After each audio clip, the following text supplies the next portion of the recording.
ইউনূস হচ্ছে জঙ্গি লিডার। ইউনূসকে ঘিরে আছে কারা? জঙ্গি লিডার। জুলাই অগাস্টে আপনি 2000 লোকের মতো মানুষকে খুন করেছেন, যাদের কারো কারো বয়স 4 বছর, 6 বছর, 8 বছর। আমরা একটু থেমে যাব, ওরা আবার মাথাচাড়া দেওয়ার চেষ্টা করবে। শাপলার হত্যাকাণ্ড হয়েছে, তার সময় আপনার মাওলানা সাঈদীর ভার্ডিক্টের পরে কি ভয়ানক একটা হত্যাকাণ্ড হয়েছে। প্রফেসর ইউনূস যতটা দেশে গিয়েছেন, উনি 4টা ভিজিট করেছেন, এবং যত ডিগনিটারি ওনার এখানে এসছেন প্রত্যেককে উনি একটা গ্রাফিতির বই দিয়েছেন, আর্ট অফ ট্রায়াম্ফ। আজকে যে জিএম রাজীব হোসেন যেটা দ্রোহের গ্রাফিতি, এটা আর একটা এডিশন, এবং আমি বলবো যে এটা একটা ইউনিক কাজ হয়েছে। আমরা এই কাজগুলোকে কেন প্রিজার্ভ করব? খুবই এটা আমাদের দরকার। আমাদের দেশের একটা বড় সমস্যা ছিল আমরা ডকুমেন্টেশনে দুর্বল।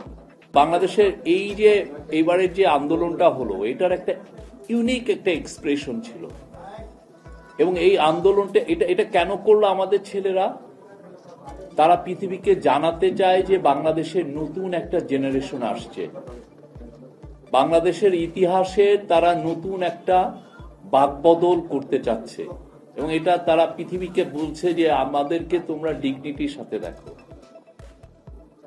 আমরা এসছি, উই আর হিয়ার। এটা খুব একটা পাওয়ারফুল। আপনি যদি দেখেন না কি যে ব্রিলিয়ান্ট তাদের লেখা, এবং তাদের ভিশন যে বাংলাদেশটাকে তারা কিভাবে দেখতে চায়, বারবার তারা এক্সপ্রেস করছে। বাংলাদেশের এই জুলাই অগাস্টে আপনি 2000 লোকের মতো মানুষকে খুন করেছেন, যাদের কারো কারো বয়স 4 বছর, 6 বছর, 8 বছর। আপনি তার সময় শাপলার হত্যাকাণ্ড হয়েছে, তার সময় আপনার মাওলানা সাঈদীর ভার্ডিক্টের পরে কি ভয়ানক একটা হত্যাকাণ্ড হয়েছে। তারপরে দেখেন একটা দেশের চিফ জাস্টিসকে গলায় ধরে তার সিকিউরিটি এজেন্সি যে পিটিয়ে বিদেশে পাঠিয়ে দিয়েছে, আবার ওনারা বলতেন আমাদের জুডিশিয়ারি ইন্ডিপেন্ডেন্ট।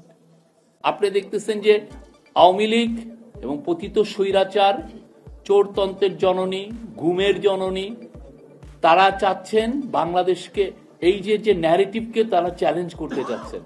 বারবার আপনি ওদের মেসেজগুলো দেখেন, 3000 পুলিশ মারা গেছে।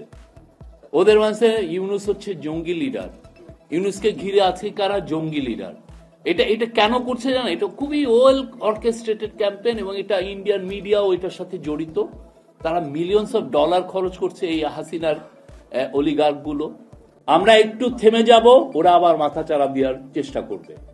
এইটা যাতে না হয়, বাংলাদেশে যাতে কোনো ধরনের কোনোভাবে স্বৈরাচার এবং তার সাঙ্গপাঙ্গরা ফিরে আসতে পারে। প্রফেসর ইউনূস আহ্বান জানিয়েছেন, শান্ত হন।